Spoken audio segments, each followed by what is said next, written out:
A tense standoff continues as protesters oppose the construction of a pipeline through the Wet'suwet'en First Nation. Today marks the third day of the RCMP moving farther into the territory, arresting 10 people and enforcing a court order in favor of the pipeline company Coastal GasLink. But opponents say they are enforcing Wet'suwet'en law.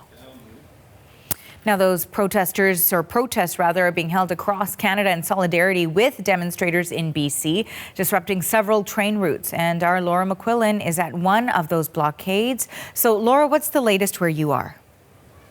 Well, Arthi, where I am, the crowd hasn't thinned since last hour. We're looking at 100 to 200 people here and a small police presence, but as you can hear behind me, they're chanting in solidarity with Wet'suwet'en First Nation. They have laid some branches across the train tracks here as well, but no trains can move because there is a CP rail train backed up some way away. That earlier caused disruptions for GO trains heading north out of Toronto as well. Just a minute ago, I got a statement from CP Rail. They say all they said is they're monitoring the situation here. It seems that they and police are kind of taking their cues from each other here at the moment, but it doesn't appear there have been any arrests. One organiser telling me that they plan to stay for at least another hour. She told me a bit more about their message here today as well. Take a listen. Calls from out west are really to shut down the economy, make an impact so that the Canadian government will withdraw the RCMP. We hope that that pressure will get the RCMP to pull out, of course, in combination with all the very, brave people out there defending their own homelands. Now, this isn't the only disruption to trains today. Via Rail trains are blocked at Belleville, which is halfway between Toronto and Ottawa.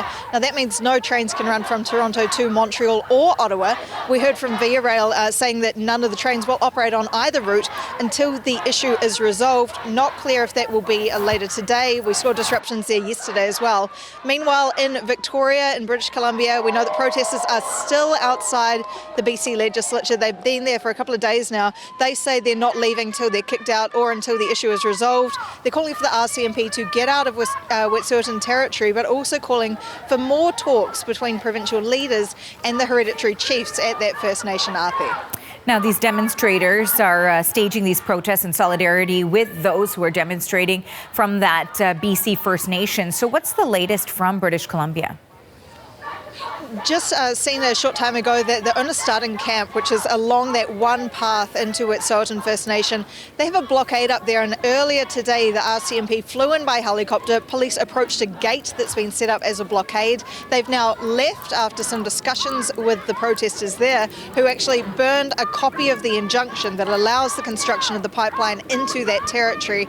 That's what they're protesting there, so that's the latest. It appears the RCMP has left the scene for now. That comes after 10 arrests earlier this week, though, in the past couple of days. Protesters arrested at 2 points as the RCMP moves kilometre by kilometre, camp by camp, down that one road, making inroads into Wet'suwet'en territory to enforce that injunction, Arthi. And what we're hearing from protest organisers here as well as other parts of the country is they are going to continue these demonstrations as the RCMP remains, these tensions remain high. They want action from political leaders. They want police to pull out. So that's the latest from here. I'll throw it back to you. All right. Thank you for this, Laura.